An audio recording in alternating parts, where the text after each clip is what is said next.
بسم اللہ الرحمن الرحیم۔ عائشہ کی اس خاموش نیکی کے بعد قصبے میں جو تبدیلی آئی وہ قطعی نہیں تھی، بلکہ آہستہ آہستہ لوگوں کی سوچ میں جڑ پکڑتی چلی گئی۔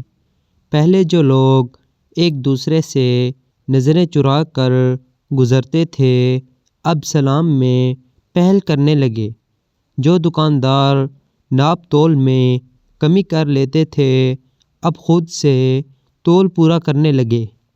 گویا کسی نے سب کے دلوں میں ایک ایسا سوال رکھ دیا تھا جس کا جواب صرف عمل سے دیا جا سکتا تھا۔ عائشہ یہ سب دیکھتی مگر خود کو اس کا سبب نہیں سمجھتی۔ وہ اب بھی وہی تھی جو تھی، سادہ، خاموش اور مطمئن۔ ایک دن مدرسے کے بچوں نے اس سے پوچھا کہ آپ ہمیشہ دوسروں کے لیے کیوں کھڑی ہو جاتی ہیں جب کہ کوئی آپ کے لیے نہیں کھڑا ہوتا؟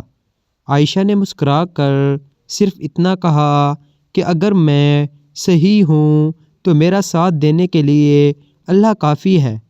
یہ الفاظ بچوں کے دل میں ایسے اترے کہ وہ برسوں بعد بھی انہیں بھلا نہ سکے۔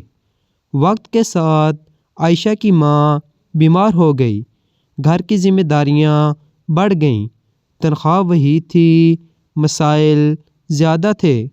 کئی بار دل چاہتا کہ کسی سے شکوہ کرے، مگر وہ جانتی تھی کہ شکوہ دل کو کمزور کر دیتا ہے۔ اس نے صبر کو شکایت پر ترجیح دی۔ انہی دنوں ایک شخص قصبے میں آیا جو ایک بڑا مدرسہ بنانا چاہتا تھا، مگر اس سے سمجھ نہیں آ رہا تھا کہ کس پر اعتماد کرے۔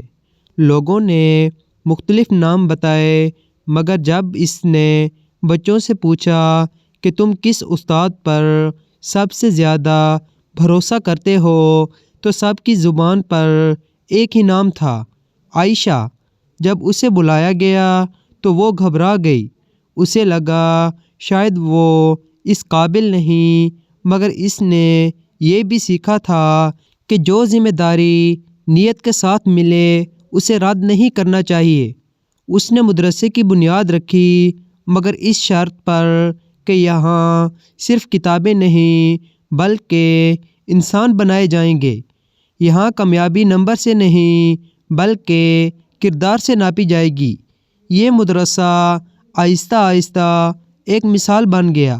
یہاں سے نکلنے والے بچے جہاں بھی گئے اپنی دیانت، نرمی اور سچائی سے پہچانے گئے۔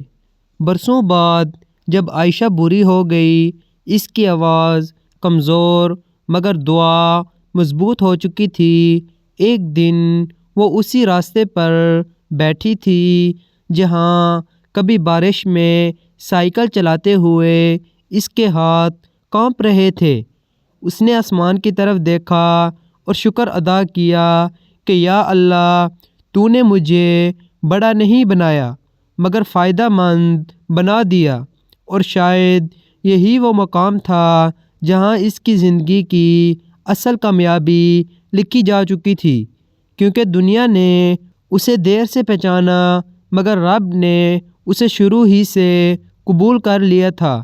اور یہی وہ سبق ہے جو ہر دل کو سمجھنا چاہیے کہ نیکی شور مانگتی نہیں، نیت مانگتی ہے۔